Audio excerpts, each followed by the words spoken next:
What's up, guys? T5 Administrator here, talking about some Call of Duty. So I got some MWR gameplay, and just you cannot tell me that the gold AK-47 doesn't look beautiful on Modern Warfare Remastered. I've gotten a number of guns gold on Modern Warfare Remastered. I haven't gotten Regal or Exclusion Zone or anything like that, but I've gotten the guns that I want to get gold, and some of them look really nice. But I will tell you that this AK-47 looks the absolute best gold.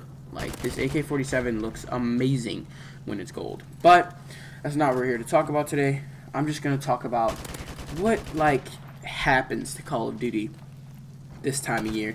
So if you haven't noticed, a lot of the Call of Duty YouTubers have really been switching over, and they haven't for the next 2 months. They're probably not going to do much Call of Duty just because people get super uninterested in it around this time. It happens every single year. It happened with Modern Warfare Remastered and Infinite Warfare, and that goes to show how unavoidable it really is, even having 2 new Call of Duty games come out.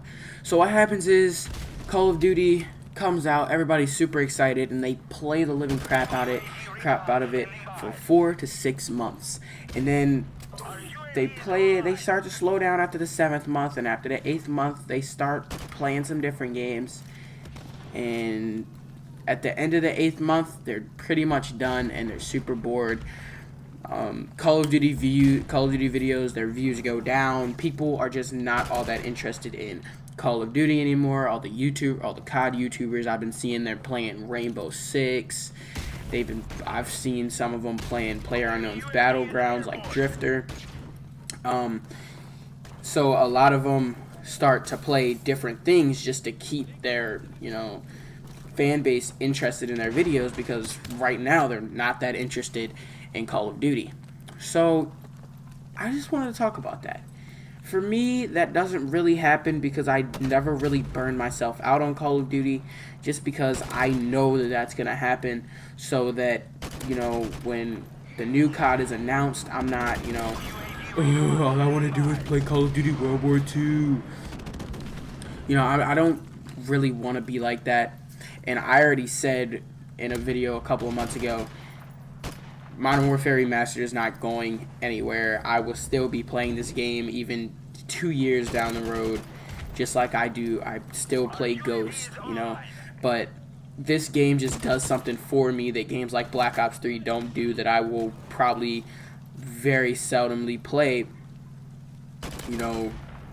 down the road. I won't play it very much. I mean, I got some footage for it yesterday, but I don't play it at all, really. I don't really enjoy it. I enjoyed it for like the first 3 months, 4 months of the game. I even made a Black Ops 3 beta video, and the beta was really fun, and when the game came out it was really fun, but it was super, it got super boring super quick. And this just all depends on the Call of Duty game it is, and Modern Warfare Remastered and Infinite Warfare have not done that. I can go back and play both of those games and still have a whole lot of fun. Same thing with Ghost. Those 3 Call of Duty games did not do that, because those are some of my favorites. Okay, so I can still play those games, and that's why they're some of my favorites, because I'm still not burnt out on them, even though they've been out for months and months and months, and it's coming on a year. So it just makes, that depends on the game. I will be super, super surprised if Sledgehammer can really pull it off and make such a great Call of Duty game that people don't get burnt out on it after like 6 months of playing it, and people play it throughout the whole year. Now, a lot of people, Black Ops 3 did this for a lot of people, but it did not do this for me. So I'm hoping that Call of Duty World War II can do something like this for a person like me, and I think it will, honestly. The boots on the ground Call of Duties is something that I really enjoy, and I think I got really tired of, the movement on Black Ops 3, because yes, the Infinite Warfare movement is very similar, but they are very different things.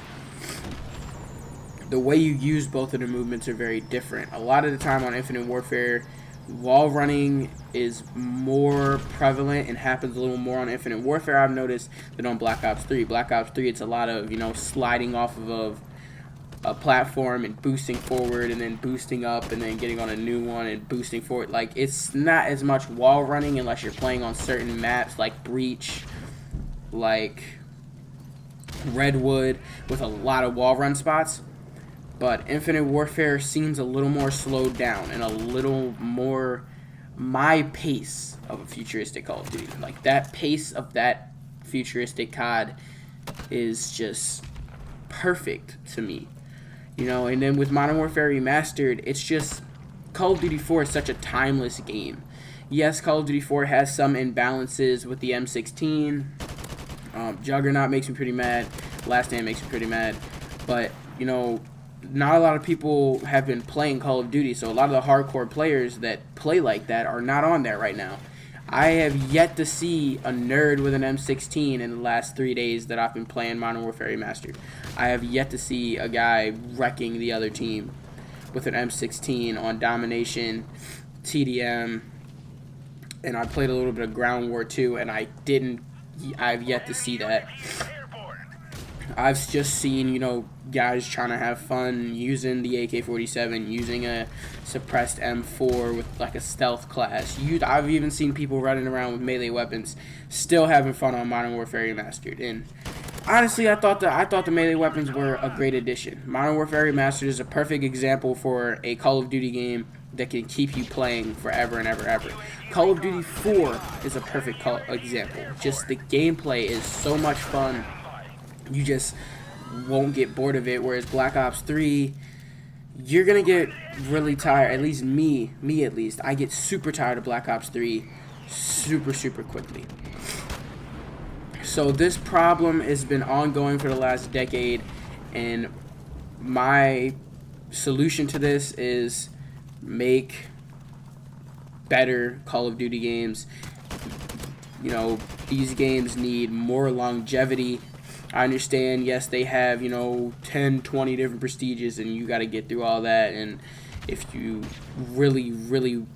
that's only if you have that goal, though. The game has a lot of longevity unless you have the goal. The game doesn't have a lot of longevity unless you have the goal to get to the max level with the max prestige. Get all the DLC weapons and stuff.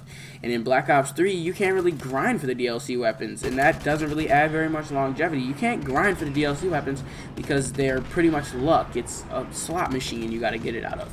You don't really grind for that, whereas on Modern Warfare Remastered, once again, you grind, you get salvage, you open up